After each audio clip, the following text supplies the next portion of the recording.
जनक पेशे से एक बहुत अच्छी वकील थी, लेकिन कहते हैं ना, बहू कितनी भी बड़ी तोप क्यों ना हो, सास के सामने तो भीगी बिल्ली ही होती है।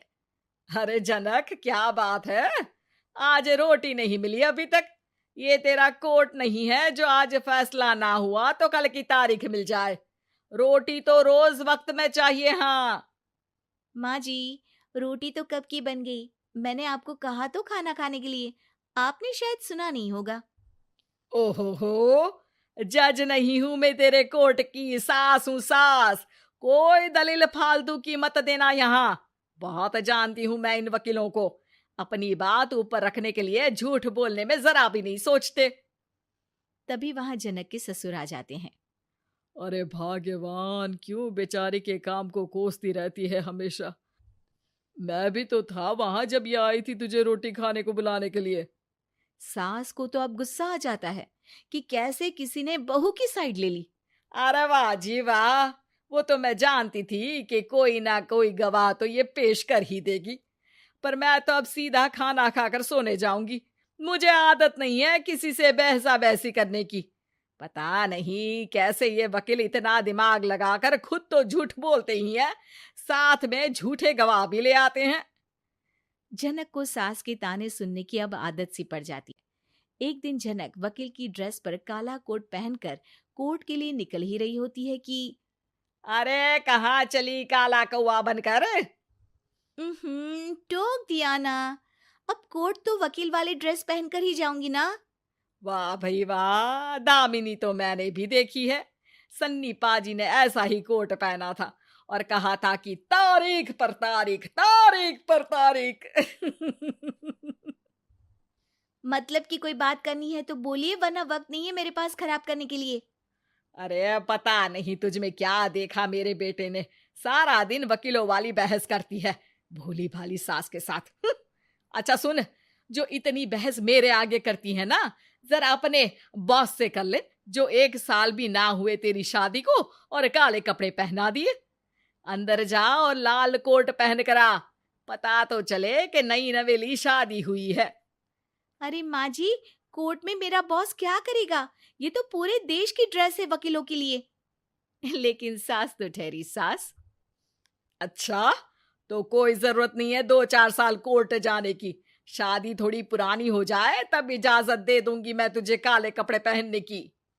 अब क्या था, मन मारकर जनक को लाल रंग का कोट पहनकर कोर्ट जाना पड़ता है। उसके जाने के बाद आहा, बड़ी आई पूरे देश की ड्रेस की बात करने वाली। अरे पहना दिया ना लाल कोट। अब सास आए दिन या तो जनक को उसके काम का ताना देती, या फिर उसका काम छुड़वा देने की धमकी। तंग आकर एक दिन जनक पति से कहती है, मैं सोच रही हूँ कि कोर्ट जाना बंद ही कर दूं।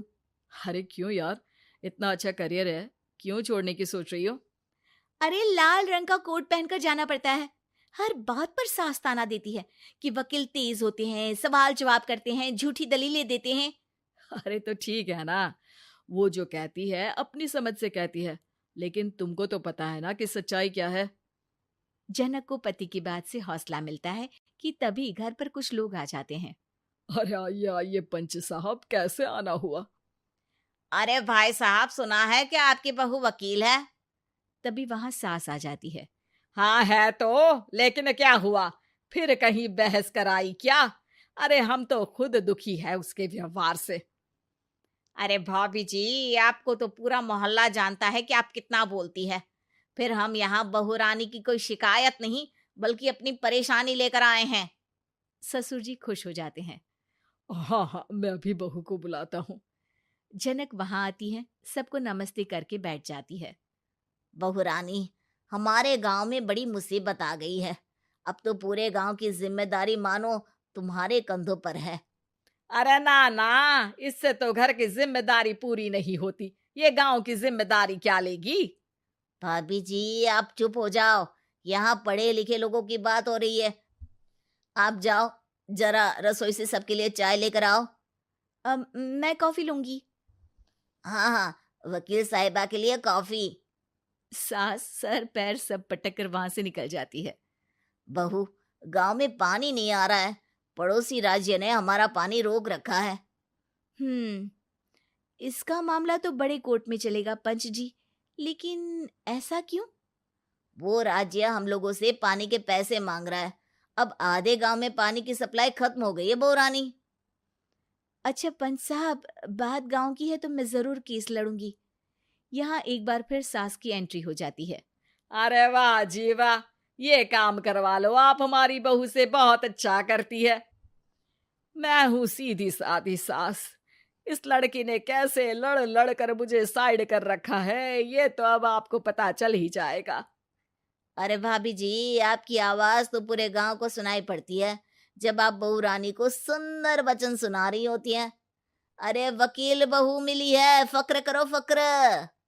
हाँ जी हाँ, सारी फकर तो हम लोग ही करें। खैर, अब जो केस लड़ेगी और पानी गांव में आ जाता है, तो पंच साहब लिख कर देना होगा कि हैंड पाइप में सबसे पहले मेरी बाल्टी और घड़ा भरेगा। अरे फिर तो हम बहू रानी के नाम पर घर पर ही सप्लाई दे देंगे, लेकिन ये इतना आसान नहीं है। बहू, गांव के पास अभी वकील करने की भी पैसे नहीं है तो।